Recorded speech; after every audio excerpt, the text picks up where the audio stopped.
बाबा साहब की तस्वीर से प्यार आ रहा है, बाबा साहब के कथन से प्यार नहीं है। जिन लोगों को तस्वीर प्यारी है उन लोगों को बाबा साहब की शपथ भी प्यारी होनी चाहिए। पहली बात तो ये, अगर बाबा साहब की तस्वीर को मानते हो तो बाबा साहब के कहने को भी मानना पड़ेगा, सबको मानना पड़ेगा, प्यार से मानना पड़ेगा, नहीं तो संविधान के डंडे से मानना पड़ेगा। इसमें कोई शक और शुबे की गुंजाइश नहीं रहनी चाहिए। बिल्कुल निडर होके बाबा साहब के दिखाए हुए रास्ते पर हम सबको चलना है। किसी की मजाल नहीं है, किसी की ताकत नहीं है जो हमें रोक लेगा। ये ऐलान मैं यहां से करना चाहता हूं। प्यार भरा आपको जय भीम, नमो बुद्धाय और सलाम अलैकुम। हमारे देश में बहुत ध्यान से सुनने की बात है, दो ही ग्रुप हैं, गुट हैं।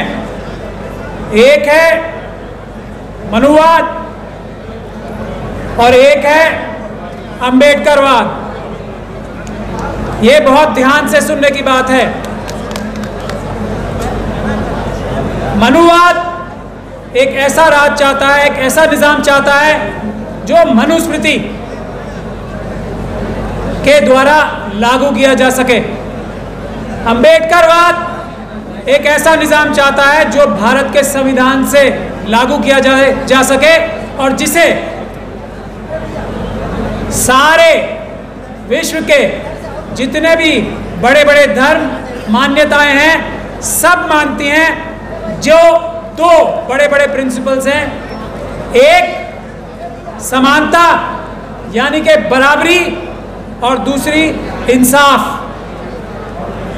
इसीलिए मैं अपने आप को बहुत सौभाग्यशाली मानता हूं कि मुझे यहां आज बुला के आप लोगों ने मेरा मान बढ़ाया। क्योंकि मैं वकील हूं तो मेरी जिम्मेदारी है, थोड़ा सा टाइम ज्यादा लूंगा लेकिन जिम्मेदारी है कि आप लोगों को भारत के संविधान और कानून के बारे में बता सकूं और जो हालात आज देश में और पूरी दुनिया में चल रहे हैं उसमें बुद्ध धर्म की इंपॉर्टेंस में आपको बता सकूं। आज दुनिया में जो हालात चल रहे हैं उसमें शांति स्थापित करने के लिए बुद्ध धर्म की एक बहुत ही अहम योगदान हो सकता है, इसमें कोई शक और शुबे की गुंजाइश नहीं।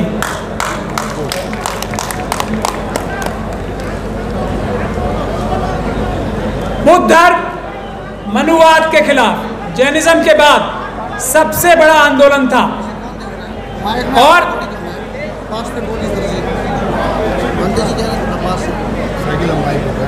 सबसे बड़ा आंदोलन था मनुवाद के खिलाफ, इंसाफ और बराबरी कायम करने के लिए।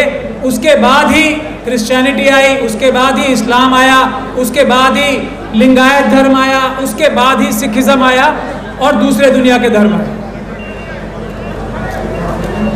लेकिन इंसाफ और बराबरी कायम करने के लिए ये बुद्ध का सबसे बड़ा मैसेज था। सम्राट अशोक से बुद्ध धर्म फैला पूरी दुनिया में, लेकिन सम्राट अशोक के वंशजों को छल और कपट से समाप्त करके मनुवाद की स्थापना दोबारा भारत में की गई। आज भी वही समय है जब बाबा साहब डॉक्टर भीमराव अंबेडकर ने मनुस्मृति को जला के जिस संविधान को बनाया था उसको दोबारा खत्म करके मनुवाद यानी कि हिंदू राष्ट्र बनाने की कोशिशें जारी हैं। लेकिन मनुवाद हमेशा हारेगा, अंबेडकरवाद हमेशा जीतेगा।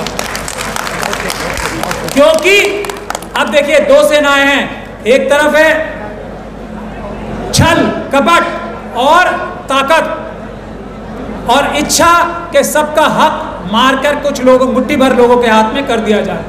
दूसरी तरफ हम सब लोग हैं अंबेडकरवादी। हम क्या कहते हैं? सबके लिए इंसाफ, सबके लिए बराबरी। तो हमारे साथ सच है और हमारे साथ है न्याय और बराबरी, संख्या। हम अपनी संख्या से और अपने सच से इन लोगों के झूठ को, छल को, कपट को, लालच को हराएंगे, ऐसा आप लोगों को विश्वास होना चाहिए। बुद्ध धर्म से इसीलिए मनुवाद की चिढ़, नफरत, परेशानी सबसे ज्यादा है।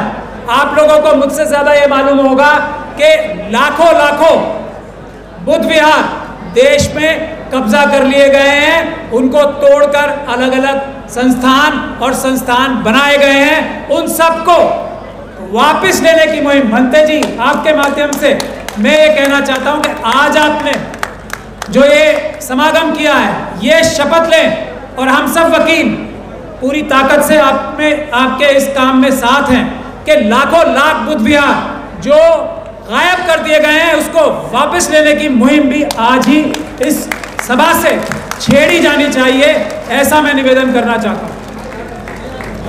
हम पूरी वकील कम्युनिटी आपके साथ खड़े हैं, ये मत समझिएगा पूरे बहुजन समाज के सभी वकील, भानु प्रताप जी मेरे साथ यहां पर मौजूद हैं, हम सब आपका साथ नहीं देंगे बल्कि आपसे आगे बढ़कर इस लड़ाई को लड़ेंगे। लेकिन यह लड़ाई छेड़ना सबसे महत्वपूर्ण, सबसे जरूरी है, इस लड़ाई को छेड़ा जाए। एक रिजर्वेशन की बात की जाती है और अभी दिल्ली में जो शपथ ली थी बाबा साहब ने, कुछ लोगों को बाबा साहब की तस्वीर से प्यार आ रहा है, बाबा साहब के कथन से प्यार नहीं है। जिन लोगों को तस्वीर प्यारी है उन लोगों को बाबा साहब की शपथ भी प्यारी होनी चाहिए। पहली बात तो ये, क्या सिर्फ तस्वीर अच्छी लगती है, कहना नहीं बाबा साहब का कथन अच्छा नहीं लगता? ये कौन सा दो मुई कैरेक्टर है, ये क्या बात है? इसको आवाज उठाना जरूरी है। अगर बाबा साहब की तस्वीर को मानते हो तो बाबा साहब के कहने को भी मानना पड़ेगा, सबको मानना पड़ेगा, प्यार से मानना पड़ेगा, नहीं तो संविधान के डंडे से मानना पड़ेगा। इसमें कोई शक और शुबे की गुंजाइश नहीं रहनी चाहिए। कोई दबाव और प्रेशर नहीं बना पाएगा बाबा साहब की बातों पे अमल करने से। इस सब के लिए भी हम वकील कम्युनिटी आपके साथ खड़े हैं। बिल्कुल निडर होके बाबा साहब के दिखाए हुए रास्ते पर हम सबको चलना है। किसी की मजाल नहीं है, किसी की ताकत नहीं है जो हमें रोक लेगा। ये ऐलान मैं यहां से करना चाहता हूं। मेरे साथ एडवोकेट गौतम भी मौजूद हैं, भानु प्रताप जी तो हैं ही, मौर्य जी मौजूद हैं। हम लोग मिलके पूरे देश में SC, ST और मुस्लिम, सिख, क्रिश्चियन, बौद्ध वकीलों की एक पूरी फौज खड़ी करेंगे इस लड़ाई को लड़ने के लिए। और ये जिम्मेदारी सबसे ज्यादा हम एडवोकेट मौर्य साहब की क़यादत में देना चाहते हैं इनको, और इन्होंने ये जिम्मेदारी लेने के लिए हाँ भी की है। आखिरी बात मैं आप लोगों से ये बोलना चाहता हूं कि एक रिजर्वेशन है, रिजर्वेशन बुद्ध समाज के लोगों को अच्छी तरह से समझ के रहना चाहिए इस बात को। यदि कोई भी बुद्ध धर्म को ग्रहण करता है तो उसके रिजर्वेशन पे, उसके कास्ट सर्टिफिकेट पे कोई आंच नहीं आती। ये भी भारत का संविधान है।